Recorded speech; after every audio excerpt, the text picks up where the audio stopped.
"They're beating my mama," she whispered to a Mafia boss. He went cold. "Before we dive into the story, tell me where in the world you're watching from, and if this story steals your heart, please hit subscribe." The air inside the grand ballroom of the Hotel Monteleone was thick with the scent of expensive perfume, stale ambition, and the clinking of crystal champagne flutes. It was the annual Sapphire Gala, a night where the city's elite gathered to pat themselves on the back for donating a fraction of their wealth to causes they barely understood. In the center of it all, standing like a monolith of dark granite amidst a sea of frivolous silk and velvet, was Alejandro Perez.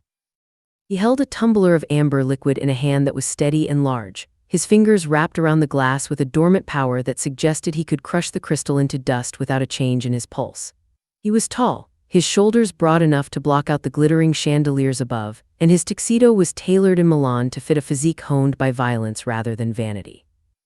His eyes, the color of cold, polished steel, scanned the room not with interest, but with the predatory boredom of a lion watching gazelles graze. He hated these events. He hated the pretense, the fake smiles, and the way men who cheated their employees shook his hand with sweaty palms, hoping some of his lethal reputation would rub off on them. Alejandro was the CEO of Perez Holdings, a logistics conglomerate that moved half the freight on the eastern seaboard, but everyone in this room knew the truth that was never spoken above a whisper. He was the head of the family, the architect of the city's underworld, and the man who decided who thrived and who vanished. He took a slow sip of his drink, letting the burn of the whiskey ground him, checking his watch. He would give them 10 more minutes before he slipped out the back exit to his waiting armored convoy. It was then that he felt the tug. It was so slight he almost dismissed it as a draft or a brush of fabric from a passing waiter. But it came again, persistent and desperate. Alejandro lowered his gaze, his steel eyes traveling down the length of his tuxedo trousers until they landed on something that did not belong in this world of diamonds and deceit. Standing there, looking up at him with eyes the size of saucers, was a little girl. She could not have been more than 6 years old. Her dress was pink but stained with grease and dirt, the hem torn, and her hair was a tangled mess of blonde curls that looked like they hadn't seen a brush in days. She was trembling, her small hand clutching the expensive fabric of his jacket as if it were a lifeline in a storm. Security should have stopped her. The fact that they hadn't meant someone was getting fired or worse tonight. But Alejandro did not pull away. He did not signal his men, who were undoubtedly watching from the perimeter, hands hovering near concealed weapons. He simply stood still, an unmoving mountain, and waited. The girl swallowed hard, her lower lip quivering. She looked around nervously as if expecting a monster to burst from the crowd of socialites. Then she looked back up at him, standing on her tiptoes to whisper, her voice cracking with a terror no child should ever know. "They're beating my mama." The noise of the gala seemed to vanish. The laughter, the string quartet playing Mozart, the clinking of glasses, it all fell into a vacuum of absolute silence in Alejandro's mind. The world narrowed down to the tear-streaked face of the child and the words that hung in the air between them. He did not ask who they were, he did not ask where, he did not look around for parents or guardians. He went cold. It was a transformation that his enemies knew well, usually right before they died. The boredom vanished from his face, replaced by a mask of terrifying neutrality. The temperature around him seemed to drop 10 degrees. He set his whiskey glass on the passing tray of a waiter without even looking at the man, his eyes never leaving the girl. He crouched down, his movements fluid and silent, bringing his face level with hers. For a man who could command armies of killers, his voice was shockingly soft, a low rumble like distant thunder. "Show me," Alejandro said. The little girl, Jolene, nodded frantically. She grabbed his large hand with both of hers, her fingers tiny and cold against his warm skin. She pulled him toward the service doors, away from the glittering ballroom and into the utilitarian bowels of the hotel. Alejandro followed. He moved with long, purposeful strides, his presence so commanding that the kitchen staff parted like the Red Sea, too frightened to ask why the guest of honor was walking through the dish pit with a street urchin. As he walked, he tapped the earpiece hidden in his ear. "Loading dock now," he said. The command was flat, devoid of inflection, but the urgency was understood. Jolene led him through a labyrinth of corridors that smelled of old garbage and industrial cleaner, finally pushing open a heavy steel door that led to the rear loading bay. The night air was humid and smelled of rain and diesel. The loading dock was dimly lit by a flickering sodium light that cast long, sickly yellow shadows against the concrete. And there they were. A woman was backed against a stack of wooden pallets. She was slender, her honey blonde hair falling loose around a face that was swollen and bruised. She was shielding her head with her arms, a posture of practiced defense. Looming over her was a man in a cheap leather jacket, his face twisted in a snarl of rage. He had a heavy gold ring on his hand, and he raised it again, shouting obscenities that echoed off the brick walls. Two other men stood by, smoking cigarettes and laughing, watching the assault as if it were spectator sport. "I told you not to run, Vivian. You think you can hide from me," the man screamed, drawing back his fist. Vivian Summers did not scream. She just braced herself, her eyes squeezed shut, praying that Jolene had made it far enough away so she wouldn't hear the sound of the impact. But the blow never landed. Alejandro moved. He did not run. Running implied panic. He closed the distance with a terrifying speed that defied physics for a man of his size. Before the man in the leather jacket could bring his fist down, Alejandro's hand shot out and clamped around the attacker's wrist. The sound of the grip was audible, a wet slap of meat against meat, followed instantly by the dry crunch of bone under extreme pressure. The attacker howled, a high-pitched sound of shock and agony, and tried to pull away. He couldn't. Alejandro held him there, suspension bridge tension in his arm, his face completely blank. "You have made a mistake," Alejandro said. His voice was not loud, but it cut through the night air like a razor blade. The two men smoking cigarettes dropped them and reached for their waistbands, pulling out switchblades. They were low-level thugs, street trash who had no idea who they were looking at. They saw a man in a tuxedo and assumed he was a soft target. "Let him go, rich boy," one of them sneered, stepping forward, "unless you want a new smile cut into that pretty face." Alejandro did not look at them. He looked only at the man whose wrist he was currently crushing. He twisted his arm, a sharp, brutal rotation. The man screamed again as his shoulder popped out of its socket with a sickening thud. Alejandro shoved him backward, sending him sprawling into the oil-stained concrete, clutching his ruined arm. Then the CEO turned to the two men with knives. He unbuttoned his tuxedo jacket with one hand, his eyes dead. "Come." The first thug lunged. Alejandro sidestepped the blade with a minimalist efficiency, pivoting on his heel. He drove his palm into the man's nose, driving the bone up into the cartilage. The thug dropped instantly, blood gushing. The second man hesitated, fear finally piercing his drug-addled brain, but it was too late. Alejandro stepped in, grabbed the man by the throat, and slammed him against the brick wall. The impact knocked the wind out of him, and the knife clattered to the ground. Alejandro leaned in close, his voice a whisper that was louder than a scream. "If I ever see you near this woman or that child again, I will not be this gentle. Do you understand?" The man nodded, gasping for air, his eyes bulging. Alejandro released him and the thug scrambled away, dragging his unconscious friend with him. The primary attacker, the one who had been beating Vivian, was trying to crawl toward a dropped pistol near the pallets.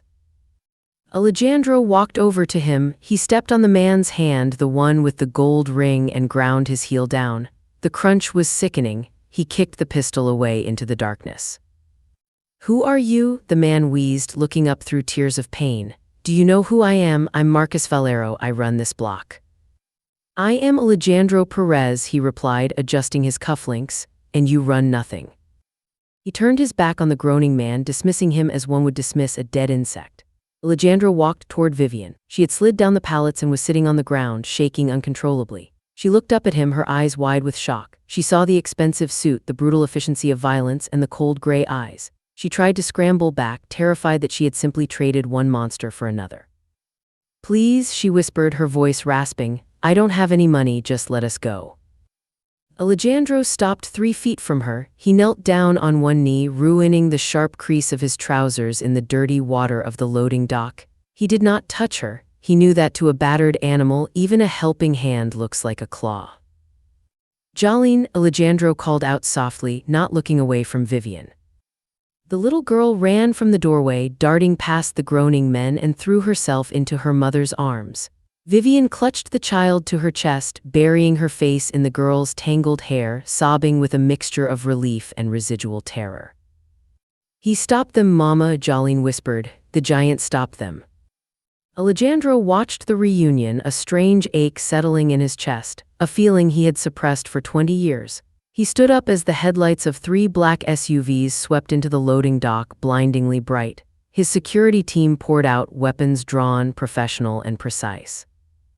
"Secure the area," Alejandro commanded. "Get the car ready, we are leaving." "Sir," his head of security, a scar-faced man named Silas, asked, looking at the woman and child on the ground. "Where to?" Home, Alejandro said. He looked down at Vivian, extending a hand. He waited. He would not force her. She had to choose. Vivian looked at the hand. It was large, manicured, and dangerous. But she looked at the men on the ground, the men who had tormented her for years, broken and weeping because of this man. She looked at Jolene, who was looking at Alejandro with hero worship in her eyes. Slowly, with trembling fingers, Vivian reached out and placed her hand in his. His grip was warm and firm, pulling her to her feet with an effortless strength that made her feel weightless. She stumbled, her legs weak from fear, and he caught her, his arm going around her waist to steady her. He smelled of sandalwood, expensive scotch, and rain. "You are safe now," Alejandro said, the coldness in his eyes thawing just enough to reveal a burning intensity beneath. "I have you." As he guided them toward the waiting armored SUV, shielding them from the world with his massive frame, Vivian realized with a jolt of fear and adrenaline that her life hadn't just been saved. It had been claimed. The elevator ride to the penthouse of the Obsidian Tower was a seamless ascent that defied the sensation of movement, a smooth glide upward that left the grit and violence of the streets far below. Vivian Summers stood in the corner of the polished steel car, her back pressed against the cool metal, clutching Jolene so tightly that the little girl squirmed in her sleep. Vivian's heart was hammering a frantic rhythm against her ribs, a stark contrast to the silence of the man standing near the doors. Alejandro Perez had not spoken since they left the loading dock. He had merely issued commands to his men and ushered her into the armored vehicle with a hand that hovered near the small of her back but never quite touched her, as if he were guiding a skittish thoroughbred that might bolt at the slightest provocation. When the elevator doors slid open with a soft chime, they revealed a sprawling residence that looked less like a home and more like a fortress carved from glass and midnight. The floors were black marble, reflecting the city lights that poured in through floor-to-ceiling windows spanning the entire length of the room. The furniture was sparse, modern, and severe, sharp angles of leather and chrome that offered no comfort to the weary.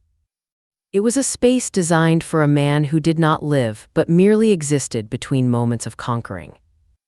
Alejandro stepped out first, removing his tuxedo jacket and draping it over the back of a pristine white sofa. The movement caused the muscles in his back to shift beneath his dress shirt, the white fabric straining against the breadth of his shoulders. He turned to face her, his steel-gray eyes unreadable in the dim ambient light of the city skyline. "Come," he said, the word not a request but a statement of fact. "The doctor is already en route." Vivian hesitated, her worn sneakers looking absurd against the marble floor. She felt like an intruder, a stain on this perfection.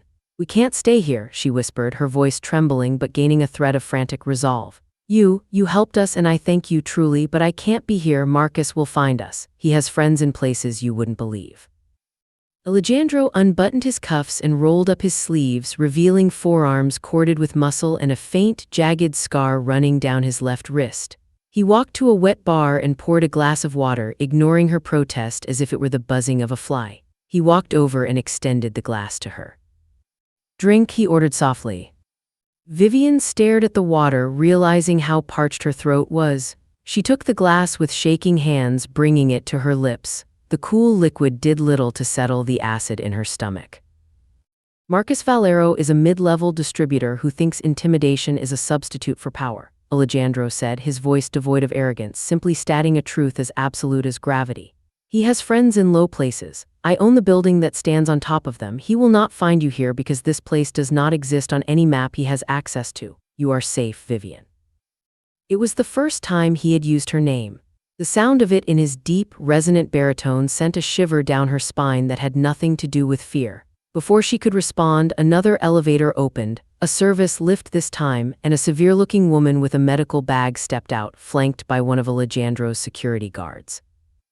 The next hour was a blur of antiseptic sting and quiet efficiency. Alejandro did not leave the room. He stood by the window, looking out at the city, his reflection a dark ghost in the glass, while the doctor tended to the bruises on Vivian's face and the scrapes on her arms. He did not look away when the doctor had to lift Vivian's shirt to check her ribs, and though Vivian flinched, pulling the fabric tight, she felt a strange, heavy heat in his gaze. It wasn't the leering hunger she was used to from men like Marcus, it was a protective, possessive assessment. He was cataloging the damage done to something under his care, and the set of his jaw grew tighter with every bruise revealed.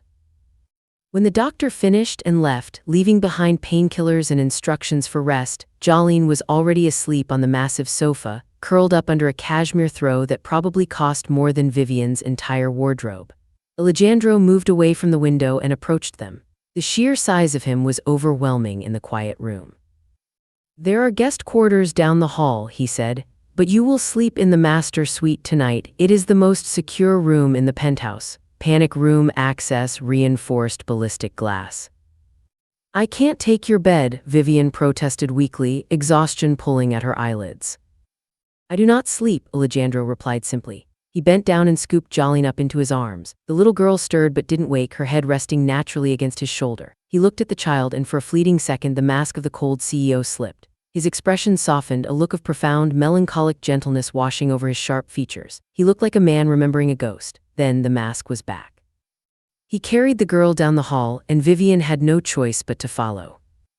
The master bedroom was vast, dominated by a bed that looked like a cloud. Alejandro laid Jolene down gently in the center, then turned to Vivian. He stood so close she could smell the scent of him again, clean, masculine, and dangerous. "Lock the door," he said, his voice low. "Do not open it for anyone but me." He turned and walked away, closing the door with a soft click. Vivian stood there for a long time, staring at the wood before finally turning the lock. She crawled into the bed beside her daughter, the sheets smelling of sandalwood, and for the first time in 6 years she fell asleep without listening for footsteps in the hallway. The morning sun hit the obsidian tower with a brilliance that was almost blinding. Vivian woke with a gasp, her heart racing, her body instinctively curling into a defensive ball before her brain registered the high thread count of the sheets and the absence of mold on the ceiling. She sat up, the events of the previous night crashing back into her memory. Jolene was gone. Panic, cold and sharp, spiked in her chest. Vivian scrambled out of bed, ignoring the ache in her ribs, and ran to the bedroom door. She fumbled with the lock and threw it open, rushing out into the hallway in her wrinkled clothes. "Jolene," she called out, her voice shrill in the quiet house. "We are in the kitchen," a deep voice rumbled from the end of the hall. Vivian ran toward the sound, bursting into a kitchen that looked like a culinary showroom. She froze in the doorway. Jolene was sitting at the marble island, her legs swinging happily, a plate of pancakes stacked high with strawberries and whipped cream in front of her. Beside her, sitting on a bar stool with a tablet in hand and a cup of black coffee, was Alejandro. He was dressed less formally today, in dark slacks and a black turtleneck that emphasized the power of his chest and arms, but he looked no less intimidating. "Mama, look," Jolene chirped, her mouth full of syrup. "Mr. Alejandro made pancakes. He says they are his abuela's recipe, but he used the fancy flour." Vivian stared at the scene, her brain unable to reconcile the image of the mafia boss who had snapped a man's wrist with the domesticity of pancake batter. Alejandro looked up from his tablet, his eyes meeting hers. There was no judgment in his gaze, only a calm acknowledgement of her presence. "Sit," he said, nodding to the stool opposite Jolene. "Eat." I need to get my things," Vivian stammered, clutching her arms around herself. "We need to go. I have a shift at the diner at noon. If I don't show up, I'll lose my job, and then—" "You do not have a job," Alejandro interrupted. He swiped a finger across his tablet. "I purchased the diner this morning. You are on indefinite paid leave." Vivian's jaw dropped. You what?"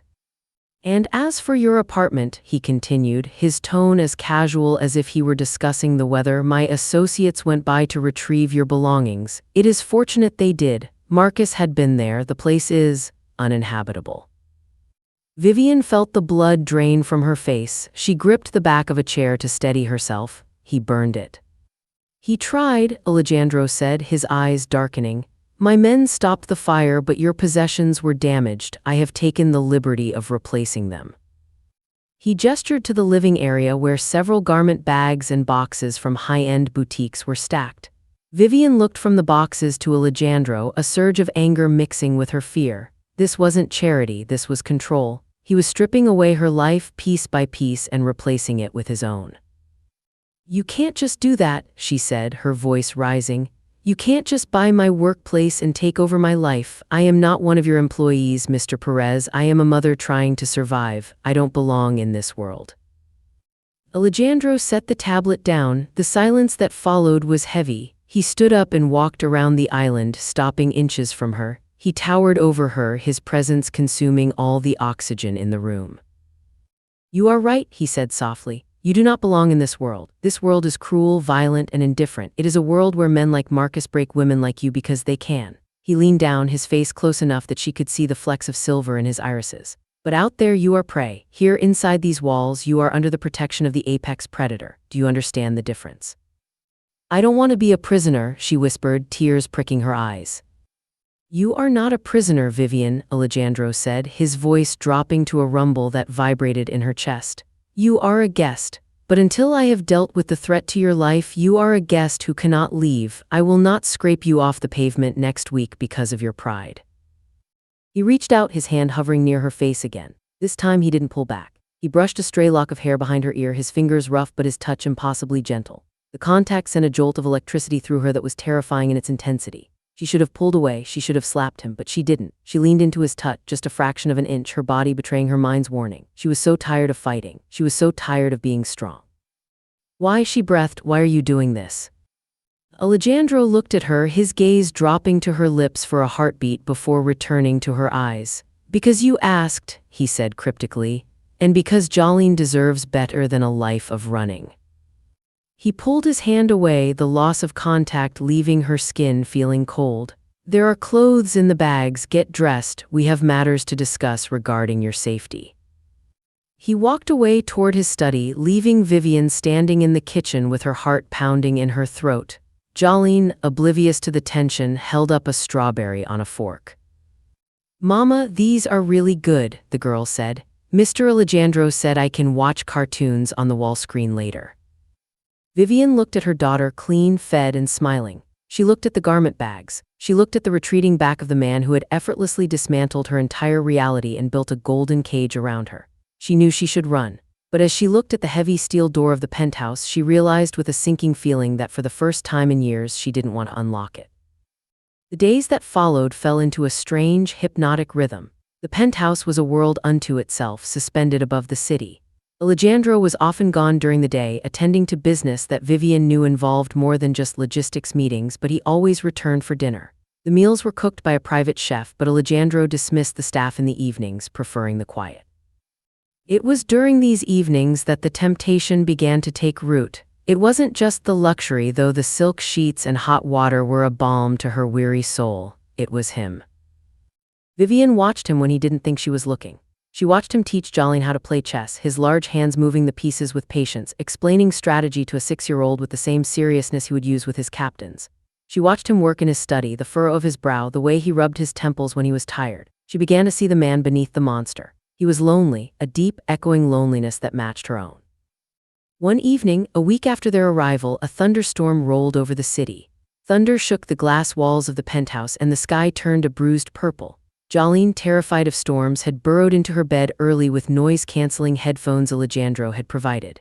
Vivian stood on the balcony, protected by the overhang, watching the rain lash against the city below. She wore a silk robe he had provided, the fabric clinging to her curves in the humid air. She didn't hear the glass door slide open, but she felt him. The air changed when he was near.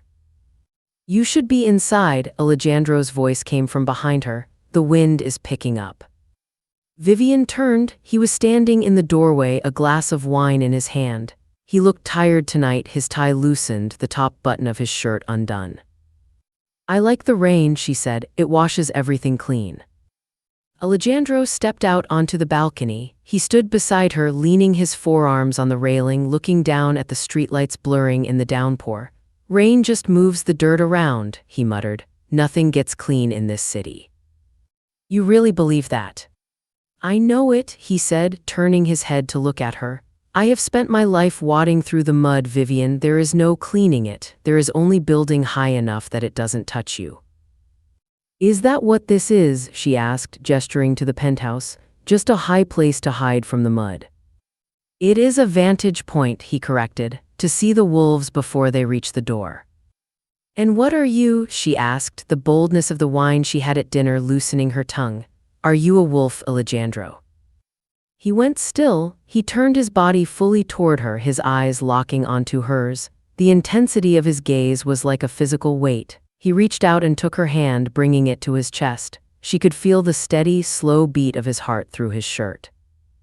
I am whatever I need to be to keep this safe, he said, his voice rough. For you, I would be the wolf, I would be the monster under the bed, I would burn this entire city to ash if it meant no one ever touched you again. The confession hung in the moist air, heavy and intoxicating. Vivian's breath hitched. This was the danger she had feared, not his violence, but his devotion. It was a dark, consuming thing, terrified and beautiful all at once. She looked at his lips, severe and sculpted, and wondered what they would feel like against hers. The thought was traitorous, dangerous. He was a criminal. He was everything she should run from. But he was also the only man who had ever looked at her and seen a person, not a possession. Alejandro, she whispered, her voice barely audible over the rain. He stepped closer, invading her space, his body heat radiating toward her. He raised a hand to cup her jaw, his thumb tracing the fading bruise on her cheekbone. "Do not look at me like that, Vivian," he warned, his voice straining with control. "I am not a good man. I cannot be redeemed by a woman's love. I will ruin you." "Maybe I don't want to be saved," she replied, the words slipping out before she could stop them. "Maybe I just want to be safe." "With me," he murmured, leaning down until his forehead rested against hers, "you will always be safe, but you will never be free." It was a warning and a promise. Vivian closed her eyes, inhaling his scent, feeling the raw power of him surrounding her. The temptation to surrender, to let go of the struggle and let him carry the weight of the world, was overwhelming. For the first time, she didn't pull away. She leaned into him, her hands coming up to rest on his chest, gripping the fabric of his shirt. "I'm not asking for freedom," she whispered into the space between them. Alejandro let out a breath that sounded like a growl. His grip on her jaw tightened slightly, possessing her. He didn't kiss her, not yet. He held her there on the precipice in the middle of the storm, binding her to him with a tension that was far more intimate than any touch. In the darkness of the balcony, with the city screaming below them, the deal was struck. She had accepted his protection, and in doing so, she had walked willingly into the lion's den. And God help her, she didn't want to leave. The silence in the penthouse was usually a heavy, suffocating thing, but tonight it felt charged with a static electricity that made the hair on Vivian's arms stand up. It had been 3 days since the storm, 3 days since the moment on the balcony where the line between captor and savior had blurred into something indistinguishable. Alejandro had been distant since then, burying himself in his study, surrounded by monitors and men who spoke in hushed, urgent tones. Vivian knew he was hunting. She knew he was tearing the city apart to find Marcus and ensure her safety. But she also knew he was looking in the wrong direction. Vivian sat on the edge of the bed in the guest room where she had moved her things, watching Jolene sleep.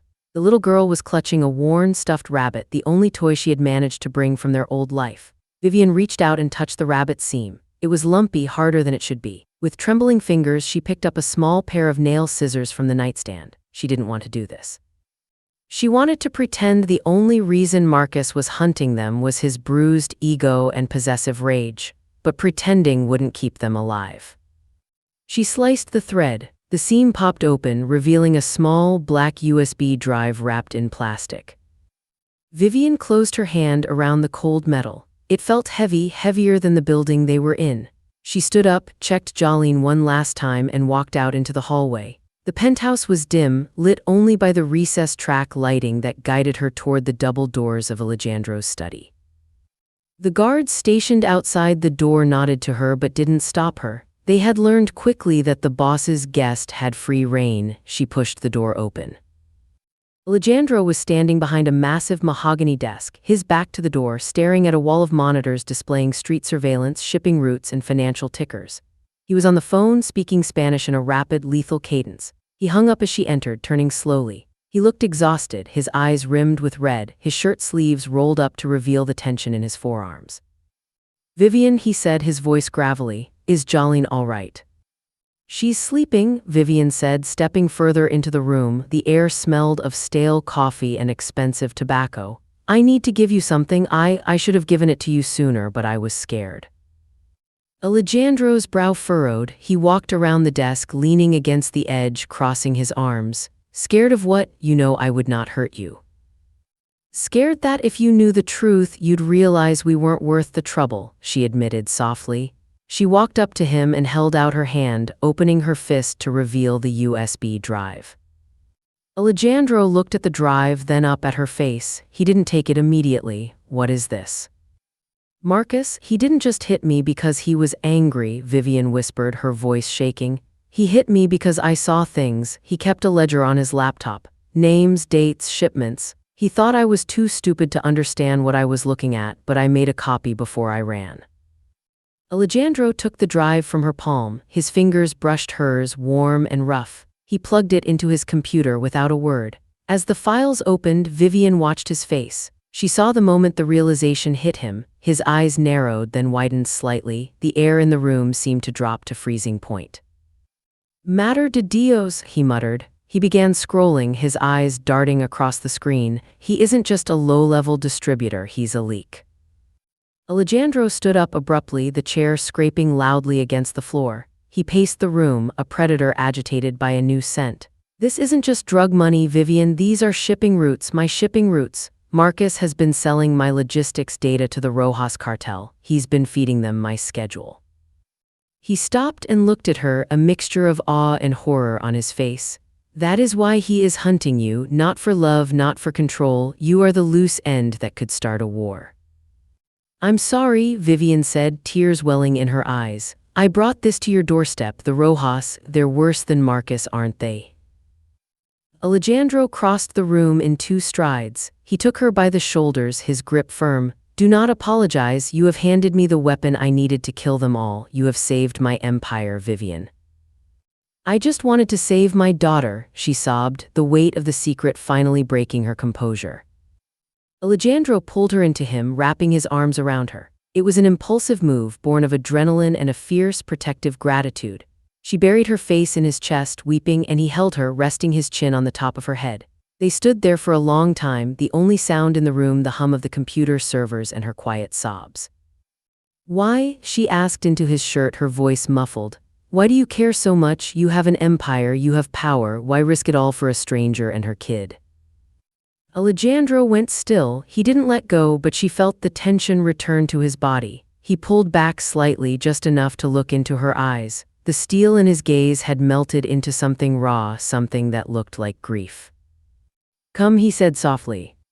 He led her to a leather sofa in the corner of the study and sat her down. He poured 2 glasses of amber liquid from a crystal decanter and handed one to her. He took a long swallow of his own before speaking. "I had a sister," Alejandro said, his voice low, staring into the glass.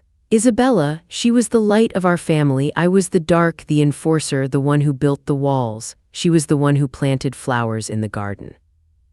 Vivian watched him, captivated by the pain etched into his features. She had never seen him look so human.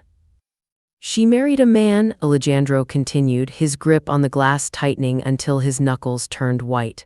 "A good man, a banker, respectable. I approved of him because he wasn't part of this life. I thought she would be safe with him." He laughed, a bitter, hollow sound. "I was building Perez Holdings then. I was ruthless. I was conquering the city. I was so busy watching my enemies that I didn't see the enemy in her own bed. She hid the bruises well. She wore long sleeves. She smiled at Sunday dinners." He looked up at Vivian, his eyes shimmering with unshed tears. "One night I got a call. It wasn't her. It was the police. He had beaten her to death in a fit of jealous rage because she smiled at a waiter." Vivian gasped, her hand flying to her mouth. "Alejandro." "I arrived at the scene before they moved her body," he said, his voice devoid of emotion now, effectively dissociating from the horror. "I saw what he did to her, and I realized that all my power, all my money, all my soldiers, it meant nothing. I couldn't save the one person who mattered." He leaned forward, placing his elbows on his knees, looking at Vivian with an intensity that burned. "When I saw Jolene in that ballroom, when she told me what was happening, I didn't see a stranger, I saw Isabella, and I swore that this time I would not be too late, I would not let the bastard win."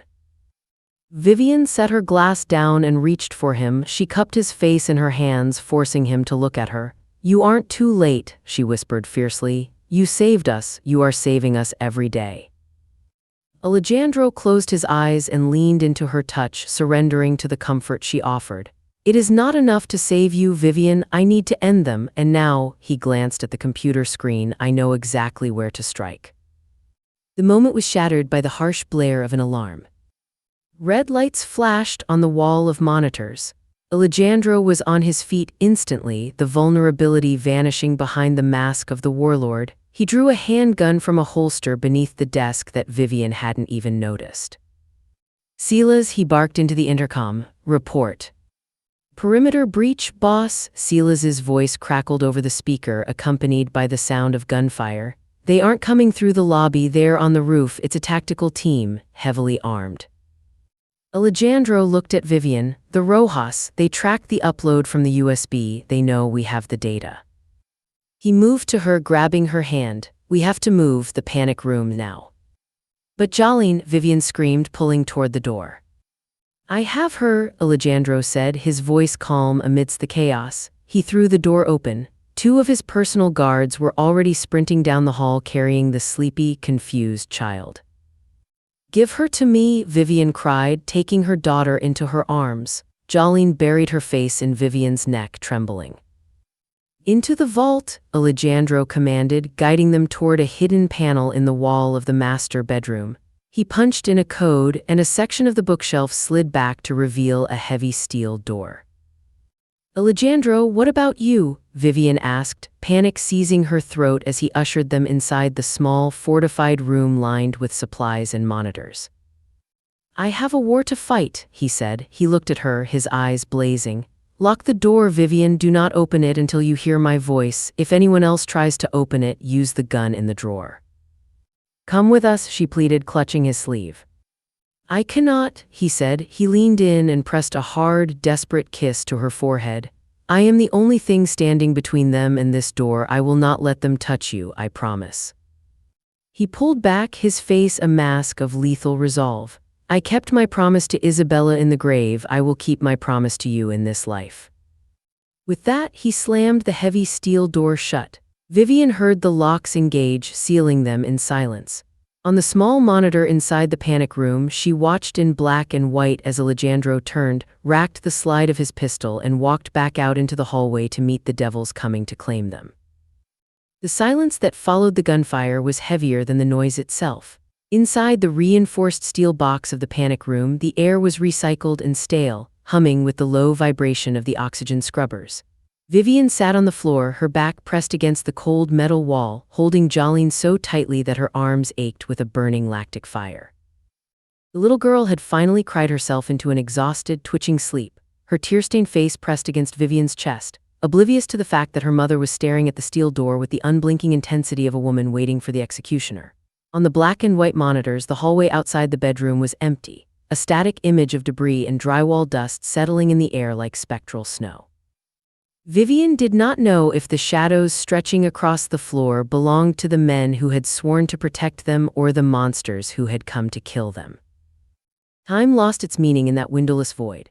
It could have been minutes or hours before the heavy locking mechanism of the door groaned, a sound of grinding gears that echoed like a gunshot in the small space. Vivian scrambled backward, putting herself between the door and Jolene, her hand trembling as she raised the heavy pistol Alejandro had told her to use. She thumbed the safety off, the click loud and final. If it was Marcus, if it was the cartel, she would not hesitate. She would empty the magazine and pray that God forgave her for the violence she was about to commit in front of her child. The door swung open. Alejandro stood there, framed by the dim emergency lighting of the bedroom. He looked like a ruin of a man. His white dress shirt was shredded, stained crimson with blood that Vivian prayed wasn't his, and his face was smeared with soot and grime. He held an assault rifle loosely in one hand, the barrel pointing at the floor, smoke still curling lazily from the muzzle. For a heartbeat he didn't move, his chest heaving with deep, ragged breaths as his eyes adjusted to the brightness of the panic room. When his gaze landed on her, crouched, terrified, but aiming a gun at his chest with the ferocity of a cornered lioness, something in his expression shattered. The lethal emptiness of the combatant fell away, replaced by a profound, exhausting relief. Put it down, Vivian, he rasped, his voice sounding like it had been dragged over gravel. It is over. Vivian lowered the gun, her strength leaving her in a rush that made her dizzy. She engaged the safety and set the weapon on the floor, then scrambled to her feet. Alejandro stepped into the room, dropping the rifle, and before she could say a word, he pulled her into him. The impact was hard, desperate. His arms wrapped around her with a force that threatened to crack her ribs, burying his face in the crook of her neck. He smelled of cordite, sweat, and copper, the scent of violence clinging to him like a second skin, but beneath it all was the familiar sandalwood and the terrifying warmth of him. You are safe, he murmured against her skin, his lips moving against her pulse point. I told you, I promised.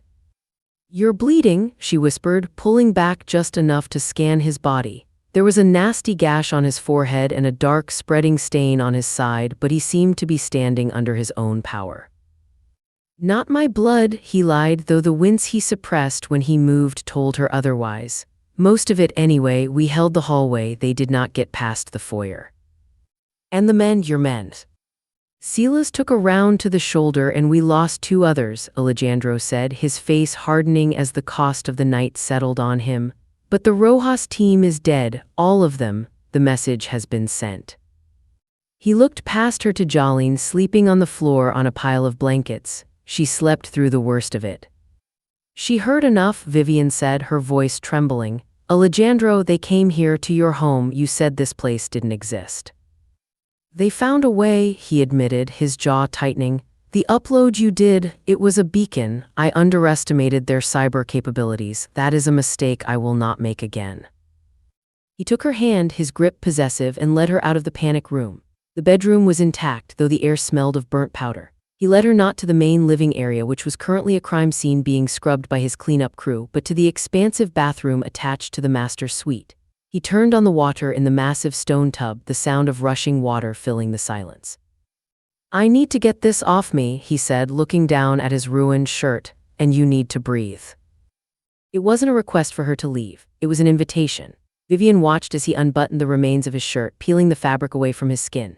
Her breath hitched when she saw the bruise blossoming across his ribs, a mottled purple and black map of violence where a bullet had likely struck his vest.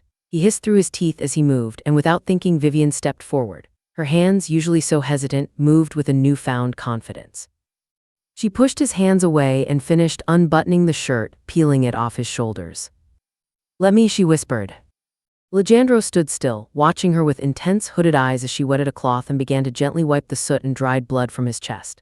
The intimacy of the act was sharper than the fear that had preceded it. Touching him like this, tending to the wounds he had taken for her, shifted the axis of their world. She wasn't just a victim he was protecting anymore. She was the reason he was bleeding.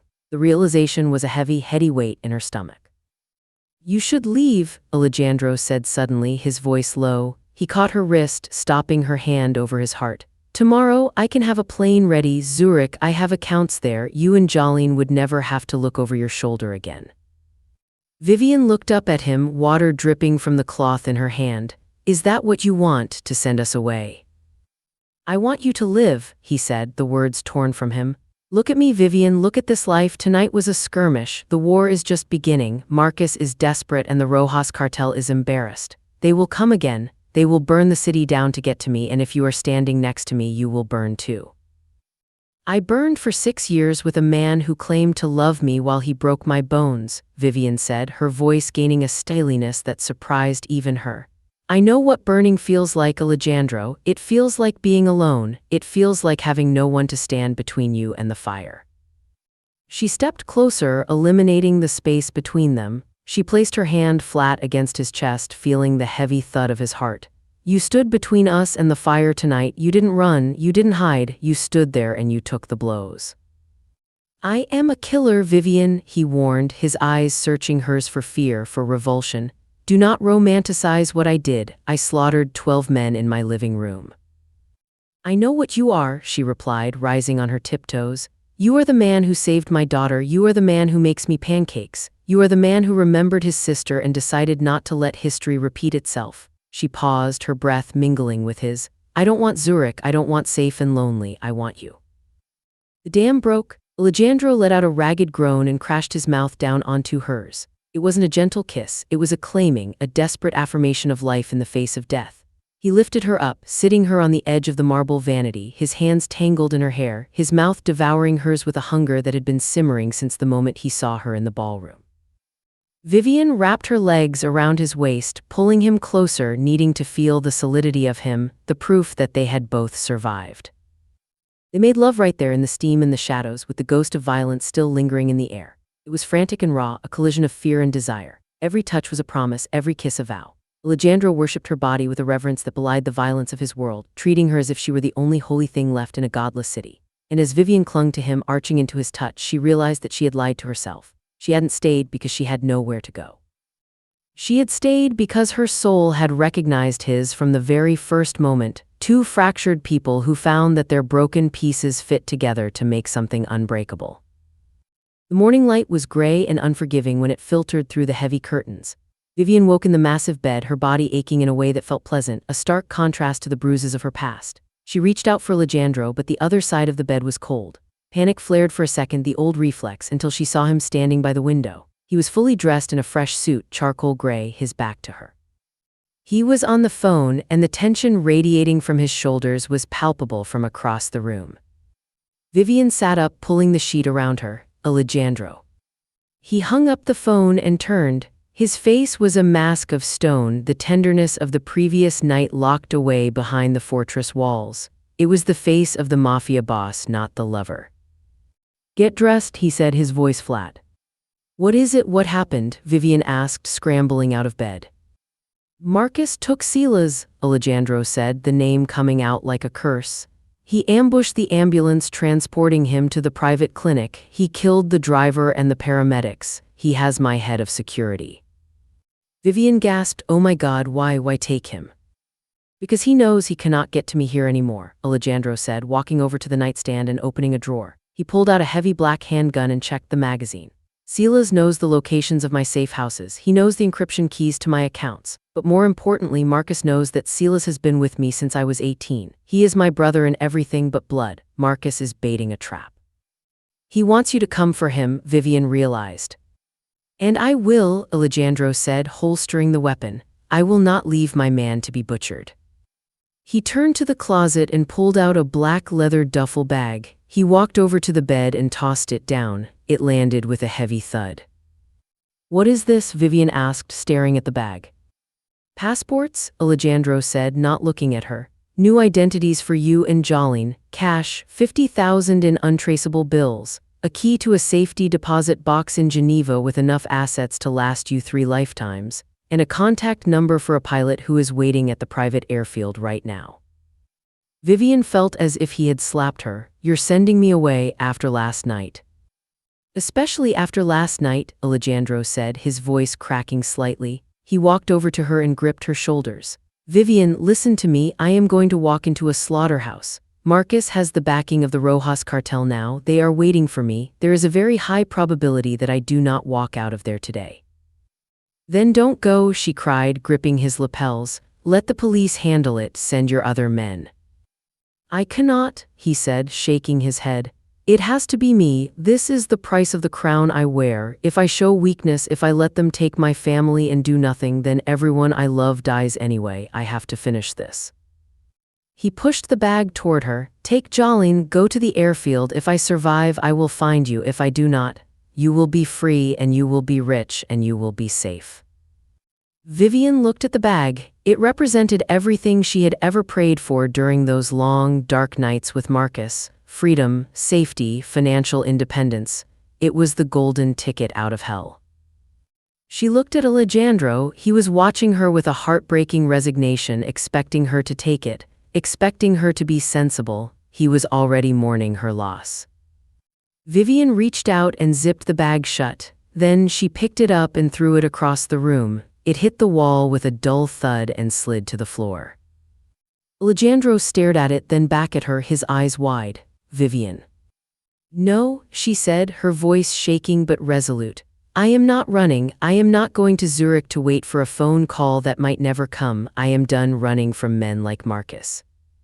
"You do not understand." "I understand perfectly," she interrupted, stepping into his space, her chin held high.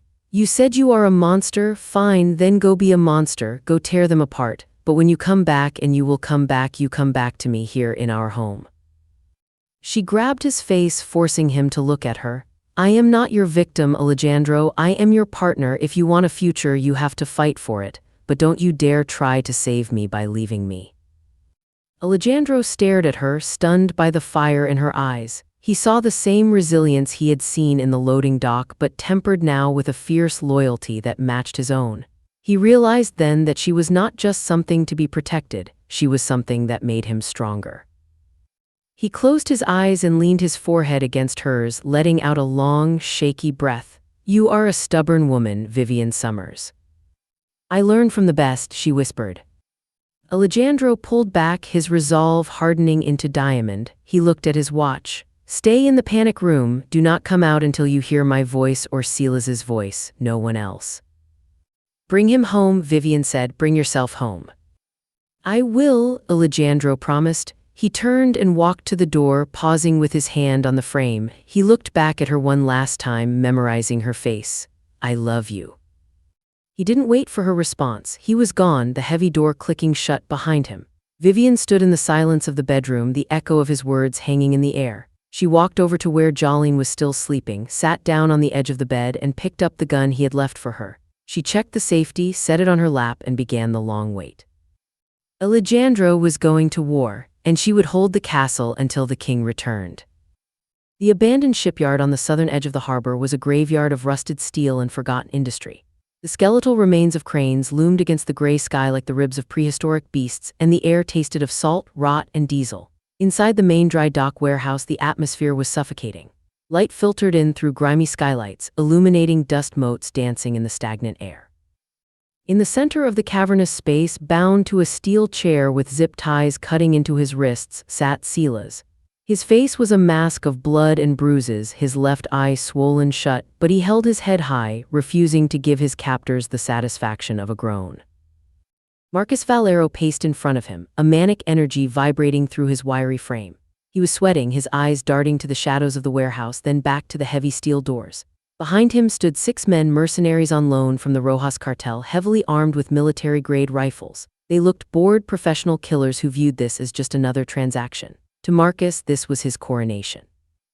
He's late, Marcus spat, checking his gold watch for the 3rd time. Maybe the great Alejandro Perez isn't coming, maybe he realized a washed-up bodyguard isn't worth dying for. Silas coughed, spitting a glob of blood onto the concrete. He is not late, he wheezed, a grim smile tugging at his split lip. He is waiting for you to blink. Shut up, Marcus screamed, backhanding Silas across the face. I hold the cards here, I have the cartel behind me, I have you. When he walks through that door, I'm going to put a bullet in his kneecaps and make him watch while I...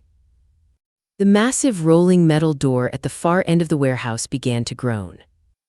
Every weapon in the room snapped up. The Rojas mercenaries took cover behind concrete pillars and crates, their fingers tightening on triggers. Marcus scrambled back, pulling a handgun from his waistband and pressing the barrel against Silas's temple. Come on, Marcus yelled, his voice cracking. Come and get him. The door rose slowly, revealing the silhouette of a single man standing against the blinding gray light of the harbor. He wore a charcoal suit, immaculate despite the chaos of the morning, his hands hanging loosely at his sides. He held no weapon. He wore no body armor. He simply stood there, a dark void in the brightness. Alejandro Perez stepped inside. The door stopped rising. The silence in the warehouse was absolute, save for the distant cry of a seagull. Alejandro walked forward, his footsteps echoing rhythmically on the concrete. He stopped 20 yards from Marcus, his expression one of utter, terrifying boredom.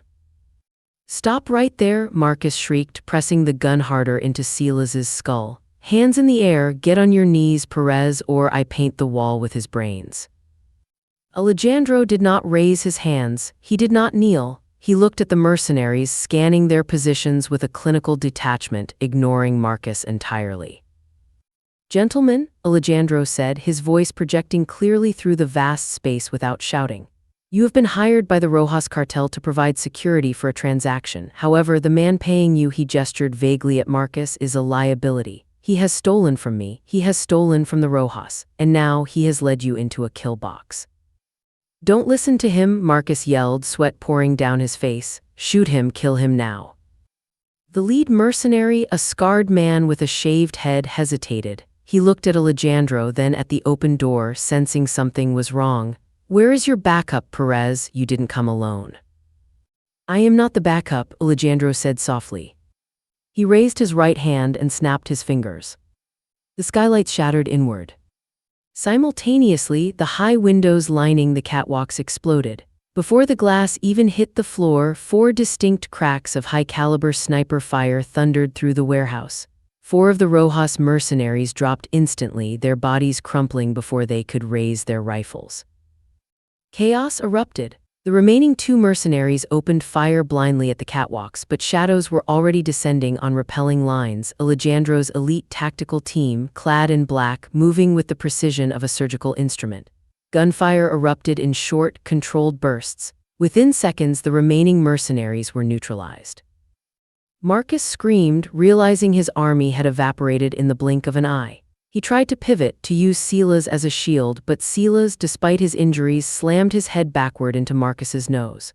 The cartilage crunched, and Marcus stumbled back, blinded by pain, his gun firing harmlessly into the ceiling. Alejandro moved. He covered the 20 yards in a blur of motion. He didn't run, he flowed. As Marcus tried to bring his weapon back down, Alejandro was there. He gripped Marcus's wrist, the same wrist he had broken in the loading dock, now healing poorly and twisted. The scream that tore from Marcus's throat was inhuman. The gun clattered to the floor. Alejandro didn't stop. He drove his knee into Marcus's gut, doubling him over, then grabbed him by the back of the neck and slammed his face into the concrete floor. Silence returned to the warehouse, heavy and finalized. Alejandro stood over the groaning form of Marcus Valero. He adjusted his suit jacket, smoothed his tie, and then walked over to Silas. He pulled a knife from his pocket and sliced the zip ties. "Boss," Silas groaned, rubbing his wrists, "took you long enough." "Traffic was terrible," Alejandro deadpanned. He offered a hand and hauled his friend to his feet. "Can you walk?" "I'll live," Silas said, looking at the bodies of the mercenaries. "Clean work." "Go to the car," Alejandro ordered. "The medics are waiting." Silas nodded and limped toward the exit, pausing only to look back at Marcus, who was trying to crawl away, coughing blood. "Leave enough of him for the police report," Silas grunted, then disappeared into the sunlight. Alejandro turned back to Marcus. He walked over slowly, the sound of his dress shoes ominous on the stone. He crouched down just as he had in the loading dock and turned Marcus over. The man's face was a ruin, blood bubbling from his nose and mouth. Fear, pure and distilled, shone in his eyes. "Please," Marcus gurgled, "I'll leave, I'll go away, you'll never see me again." "I know I won't," Alejandro said calmly. "Think about Vivian," Marcus pleaded, trying to find leverage. "If you kill me, she'll never look at you the same, she'll see a murderer." Alejandro's eyes went cold, that familiar, deadly drop in temperature. He leaned in close. "Vivian knows exactly what I am. She did not ask me to spare you, Marcus. She asked me to come home." He stood up. He did not draw a weapon. He did not need one. He looked at the shadows where his team waited. "Burn it," Alejandro commanded.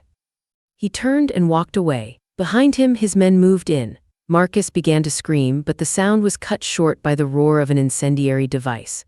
Alejandro walked out into the cool harbor air, the heat of the fire warming his back, not looking over his shoulder once. The pestilence that had haunted Vivian Summers was being cauterized. The war was over.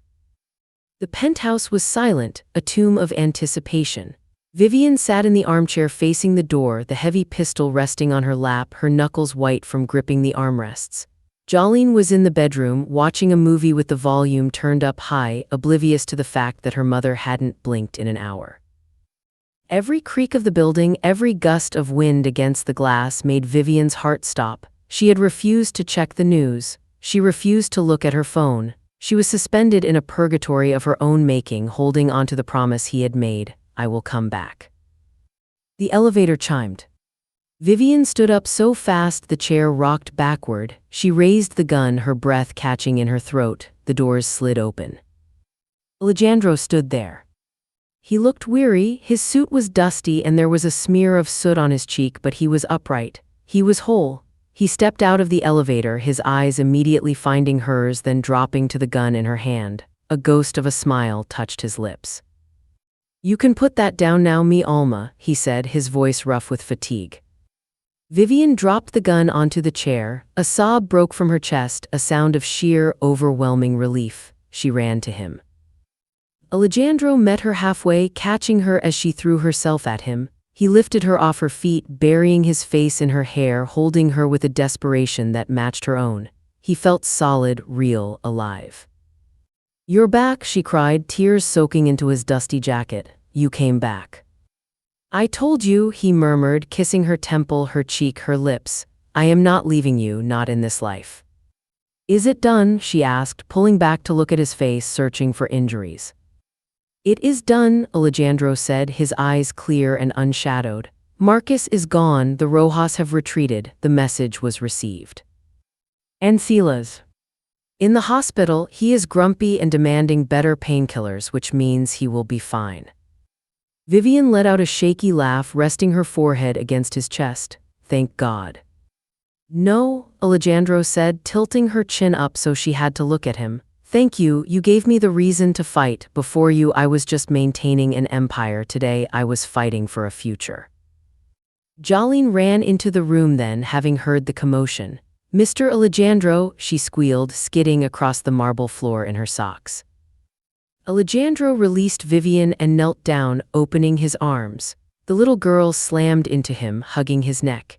He closed his eyes, holding the small, fragile weight of her, and in that moment the last of the King of Shadows melted away, leaving only the man. Did you beat the bad guys? Jolene asked, pulling back to look at him seriously. Yes, Jolene, Alejandro said solemnly. They won't bother us again. Good, she decided, because you promised to finish our chess game. Alejandro laughed, a rich, genuine sound that echoed through the penthouse, banishing the gloom. He looked up at Vivian, who was watching them with tears in her eyes and a smile that lit up the room. I suppose I did, he said. He stood up, lifting Jolene onto his hip effortlessly. He reached out his other hand to Vivian. Come, we have a game to finish. Vivian took his hand. As his fingers interlaced with hers, warm and secure, she knew that the cage she had feared was gone. This wasn't a prison, it was a fortress. And for the first time in her life, she was on the inside, looking out. 6 months later. The grand ballroom of the Hotel Monteleone was once again filled with the scent of perfume and ambition, but the atmosphere was different this year. The Sapphire Gala had always been Alejandro Perez's event, but tonight the whispers were not of fear but of curiosity.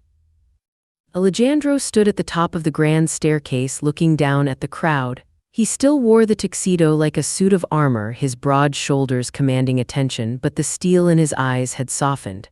He was no longer the lone wolf watching the herd. Stop fidgeting, a soft voice chided him. He turned to see Vivian standing beside him. She was breathtaking. She wore a gown of deep midnight blue silk that hugged her curves and flowed like water around her feet. Her hair was swept up in an elegant chignon, revealing the diamonds at her throat, a gift from him not as an apology but as a coronation. But it was her eyes that held him. The fear was gone, replaced by a confidence that made her more dangerous than any weapon he owned. I hate these things, Alejandro grumbled, adjusting his cuffs. I know, Vivian smiled, reaching out to straighten his tie. But we have to make an appearance. The board needs to see that Perez Holdings is stable, and the city needs to see that the new charitable foundation isn't just a tax write-off. It is a tax write-off, he pointed out. It is a shelter for women and children, she corrected firmly, and you are going to smile and shake hands and be charming. I am always charming. You are terrifying, she laughed, but you're mine. Mama, look at me. They both looked down to see Jolene twirling in a pale blue dress that matched Vivian's. She looked like a princess, her hair brushed into shining curls. She wasn't hiding behind her mother's legs anymore. She was waving at a waiter she recognized. She owns this room, Alejandro noted with a mixture of pride and amusement. She learned from her father, Vivian said. Alejandro went still. He looked at Vivian, searching her face. The adoption papers had been finalized weeks ago, stripping Marcus's name from Jolene's birth certificate and replacing it with Perez. But hearing Vivian say it, hearing the title bestowed so casually, hit him harder than a bullet. Her father, he repeated, testing the weight of the word. Yes, Vivian whispered, leaning in to kiss his cheek. Her father, my husband, my love. Alejandro looked at her, then at Jolene, and then out at the room full of people who used to fear him. He realized he didn't care about their fear anymore. He didn't need it. He had reshaped his empire, cutting away the rot, legitimizing the businesses, turning the dark corners into something that could stand in the light. He had done it all for them. He took Vivian's hand, lacing their fingers together. He offered his other arm to Jolene, who ran up the stairs to join them. Ready? He asked his family. Ready, Vivian said. Alejandro Perez, the former King of Shadows, nodded. He led his wife and daughter down the stairs, not into the darkness but into the flash of cameras and the applause of the city. He didn't feel cold anymore. For the first time in his life, he was warm. And as he looked at Vivian shining like a star beside him, he knew that this was the only power that truly mattered. The monster was gone, the man remained, and he was home.